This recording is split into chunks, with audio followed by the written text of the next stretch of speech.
I am having a hard time believing the only Sonic content on my channel is about Sonic Racing Crossworld. A great game that I love through and through. But where is the more traditional Sonic content? Well, it's coming, I promise, and we're starting with Sonic X Shadow Generations or Cross Generations. Let me give you a little bit of my Sonic history, though if you watch my Spark the Electric Jester video, I do go into it pretty in depth. So I grew up on Sonic, Sega Genesis and all that. I am born in 93, so no, I wasn't born when the Genesis was like created or whatever. I think it's 91, and I played a lot growing up, transitioned into the 3D games with Sonic Adventure DX and 2 Battle, and from there I kind of just been playing Sonic games, like all of them. The only ones that I can remember not playing or finishing off the top of my head would be Frontiers. I played it for about an hour, but it wasn't resonating with me, and we'll come back to that later on. I never played Lost Worlds.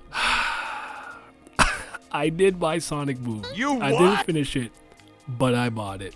And I'm ashamed of myself, but it happened. Aside from those games, I do have to eventually get to Sonic Superstars, but I'm not buying that for $79.99 CAD plus tax.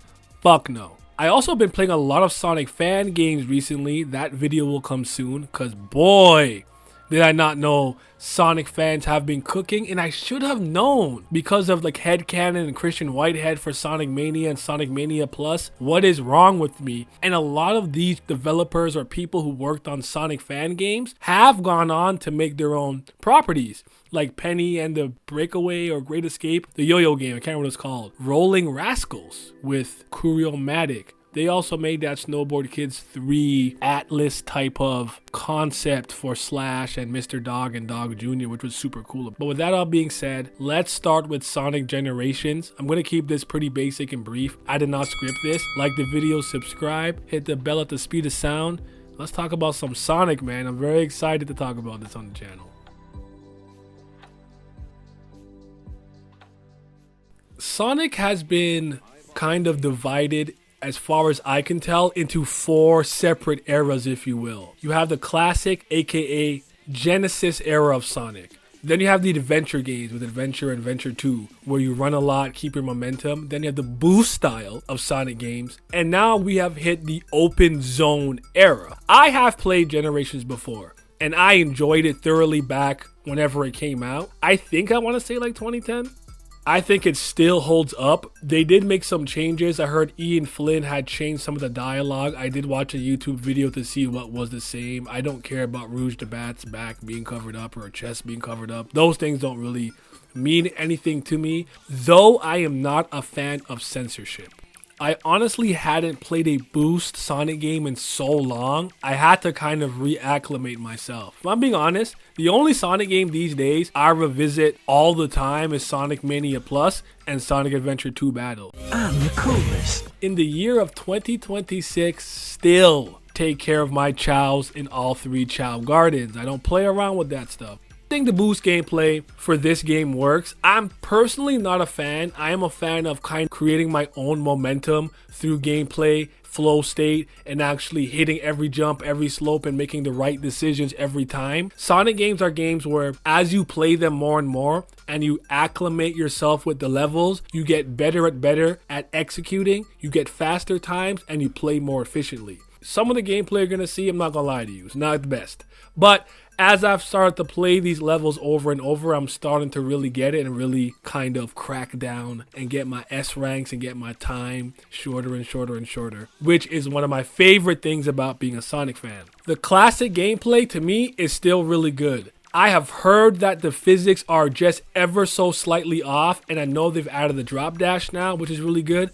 I have always thoroughly enjoyed playing classic Sonic in Generations because of the little additions from the modern games that they've added to these levels. In City Escape, classic Sonic can get a skateboard and do tricks and still has to run away from that gun truck just in a different fashion, which I think is super dope. Getting to Planet Wisp, which I believe is Sonic Unleashed, dog, the spike wisp that you have to actually use to get around the level is not something you would ever have done in a Sonic game or classic Genesis style Sonic game. So all those little things that they add to these levels to me is super fly and super dope, and I thought it was really amazing to play through again. I kind of forgot. I don't like the modern remaking of City Escape. I think the original level is better, and I think it's harder maybe to outrun the truck, but it's still a fantastic level.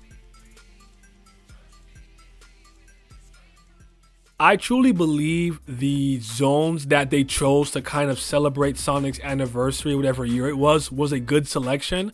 Though there are some that I definitely would have added, something like a Metal Harbor, if you will, but it is what it is. I still like playing through all of these levels in some variety, in some aspect. I probably would have maybe added one or two for this collection if it was possible, or this kind of remake. I thought maybe we get a 10th zone. I think there was 9 zones for the Sonic Generations portion. Solid courses altogether. The story and characters are totally fine. I don't really have any issues with it. It's just a celebration of Sonic. Some time-eating monster comes and eats time, and through speed and the Chaos Emeralds, you restore all the zones, playing as Classic, which is supposed to be the younger version of Sonic, and then Modern Sonic in order to fix it. I still don't like that last boss fight. I think it's pretty bad. I don't love the silver fight, but it's cool. The other boss fights are completely fine. The music is just rehashing levels and songs we've already heard and modernizing it, and I think it works perfectly fine for the game. I like it. It's dope. Sonic music always slaps for the most part. Can't really go wrong with it. Go wrong there.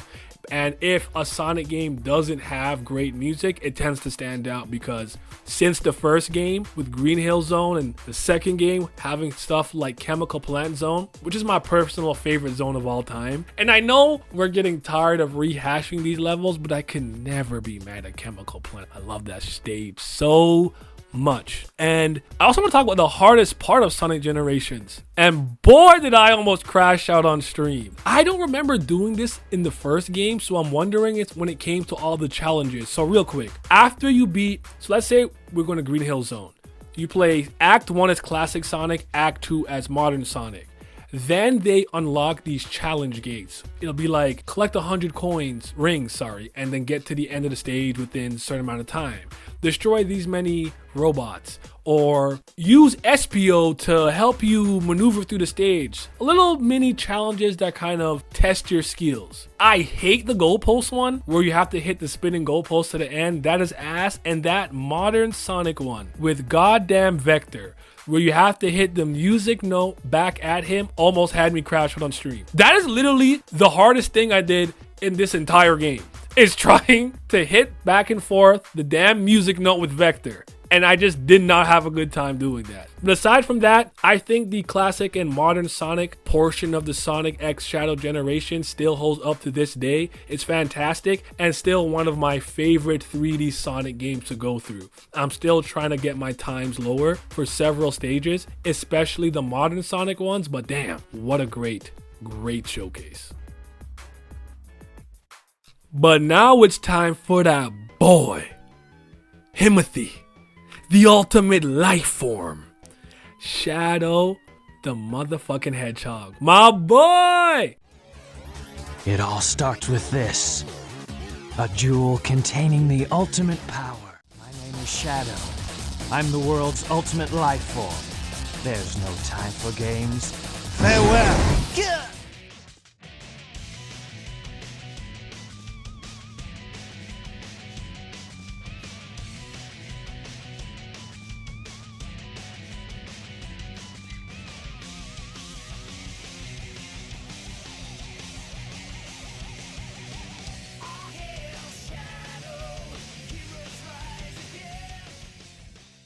Yes, I'm one of those people. Shadow's my favorite character, followed by Blaze the cat. Blaze, I hope you get your own game someday. Shout out to, I think it was a Sonic Rush series where you get to play as her a lot. But after 2 years, getting it for my birthday at like 66% off, I have finally played the Sonic Generation portion, and boy, howdy, did I have a great time. I did need to get used to pressing X instead of double A for my homing attack, and to kind of lock on and homing attack to other things. I do like that Shadow has a double jump. That was very helpful. And I genuinely feel like, as far as all of the latest modern Sonic games that I've played, the Shadow Generation part of this game is the most polished I've ever felt Sonic be. I've heard people say they feel similarly about Sonic Frontiers, minus the cyberspace sections, I believe they're called, but Shadow feels really good to control here. I think he responds well. I think it looks really good. It animates really well. I think he's very expressive, and I thought the cutscenes were immaculate.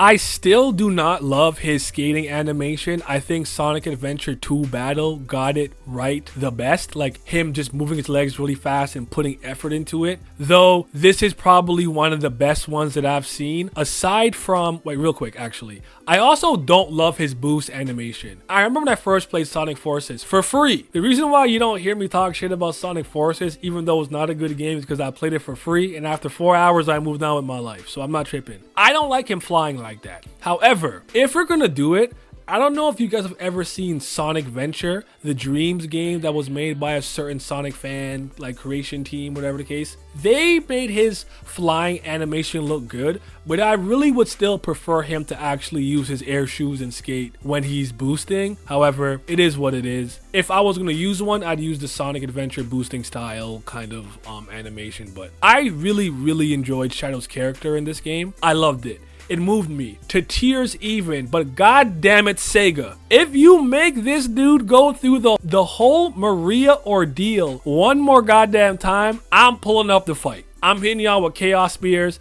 I'm stopping time and I'm gonna kick you and punch you the way Shadow was folding and mixing everybody in this game. Dead that storyline.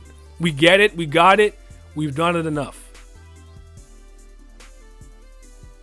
But yes, his characterization here to me feels a lot more in line with how I understand him. He's more introverted, action-oriented. Yes, he's very high and mighty, but he's not just a brooding edgelord. He really emotes a lot. He really cares about Maria and Gerald. You can see he was trying to find a way if he could maybe change their fate and keep them alive, and I thoroughly enjoyed it. Gerald to me is still kind of like a bad guy. I don't really like how we've tried to recontextualize and reframe him as, actually I was trying to save the world from Black Doom and blah blah blah. Like, no bro, you crashed out after the government betrayed you and gun killed Maria. That is the Gerald that I kind of stand with. I don't know that this changing makes sense. I think there's probably a plot hole somewhere or some type of mistake, I don't know, with the fake emerald and the yellow emerald, and they kind of changed the scene in Sonic Generations where Shadow and Sonic fight, where it almost looks like Shadow throws the fight to give Sonic the fake emerald for the time being, in addition to not wanting to use his various new Doom powers in order to cheat and win that fight. So I thought that was interesting. I enjoyed it. Maria's always the same. Oh, Shadow, you're so good. Do you know why I named you Shadow? Because without light, there's no shadow. Like, it's just the same shit from Maria, honestly. So as much as I like it, I think it makes sense, I didn't really get anything new here. I thought all the characters there were good. I like seeing Omega. Omega is hilarious to me. He said, Shadow, your hand could turn into a gun because the black arms can turn their arms into weapons. That was funny. I think Cubot or Zubot, or whatever those two little Eggman stupid little bots that be around in the newer games, were there building a ship. So that was cool to do. So this is really my first true experience, if you will, kind of having the open zone kind of hub world that's similar to Sonic Frontiers. You have collect ring missions and like time trial stuff with each new Doom ability, with like Doom Surf, Doom Wings, Doom Morph. You have like little things you can do there to collect art pieces. I enjoyed it. I like really running around the hub world and actually having to use platforming and needing to properly use like the Doom attack, explosive attack, where you kick it really far and really high and then you teleport towards it. Having chaos control is dope. And I actually learned maybe about 3 stages in, it stops the counter in game. So if you were like 5 seconds away from getting an S rank, if you stop time, you can still get there and get an S rank. I thought that was really dope. I didn't realize that immediately. I thoroughly enjoyed that. I'm gonna stop saying thoroughly enjoyed that because I've abused that line in this video way too many times. The open zone concept really worked with me and resonated with me. It's made me want to retry and give Sonic Frontiers a real chance.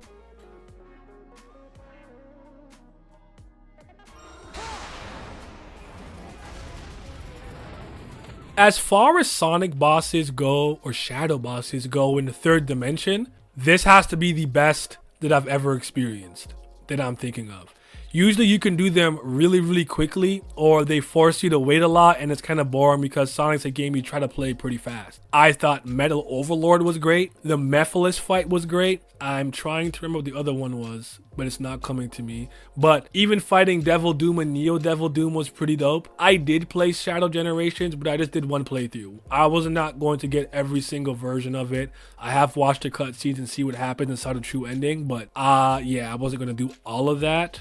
Similar to classic and modern Sonic, Shadow goes through each act of the stages that were picked, or zones if you will. One in the more 3D traditional or current sense, like the kind of modern Sonic, and then a more classic 2D side-scrolling kind of level. I thought it was cool, but I definitely enjoyed the 3D ones more. Though I think the level design for the 2D ones went a little bit harder than the modern 3D Sonic levels. I think they designed them really well. Also, this also has the it has the challenge gates. We're gonna get the boss keys to fight the bosses, where it's like, use chaos control to get to the end of the map in record time, and defeat this many enemies and get to the end of the stage, or one ring challenge. So those are still present there, and I thought they were much more focused and much more streamlined in the Shadow portion. I enjoyed them more than the ones I had to do in the Sonic Generations part. Music's great again, a lot of rehashing of old stuff. As far as the zones go, I feel like there's some that I would have added for Shadow. Like, yes, we did Radical Highway 100 times, so I suppose even though the last level is Radical Highway, but there was like one or two, I think it was like Green Forest or White Jungle, or one of them from like Sonic Adventure 2 Battle I expected to see. I didn't see it, which shocked me. And I thought I would see one or two more stages, like maybe Digital Circus from the Shadow game. Not there. But we got, I think, a Cyberspace or Sonic Frontiers type of level, which shocked me, and one from Forces. I know Shadow does play a role in Forces, and he's the reason why Infinite starts tripping and everything. I didn't see that coming. All in all, I think similar to how I feel about Mario 3D Land plus the Bowser's Fury. This Sonic Generations packaging or repackaging with adding the Shadow Generations gameplay was great. Something we needed. I had a ton of fun playing the Shadow campaign and replaying Sonic Generations, and this is absolutely one of my favorite 5 Sonic games of all time, and definitely a top 3 3D game. At some point I'll rank them all and do a proper ordering of all of my favorite Sonic games, if that is something you guys would be interested in. But yeah, man, very polished, very well done. I thought the Shadow stuff was really good, and now I really hope that we can get a Blaze game someday. So thank you guys for listening. Again, this was just off the top of my head. I didn't really script this. I did have a couple of just like notes and points I wanted to hit. I wanted this to be a much more relaxed, free flowing video. I will be following this video up with a Sonic fan games are awesome or something type of video, because god damn it, they're cooking over there. Sonic and the Fallen Stars is fire. Y'all be safe. Detective Hemming signing out. Yeah.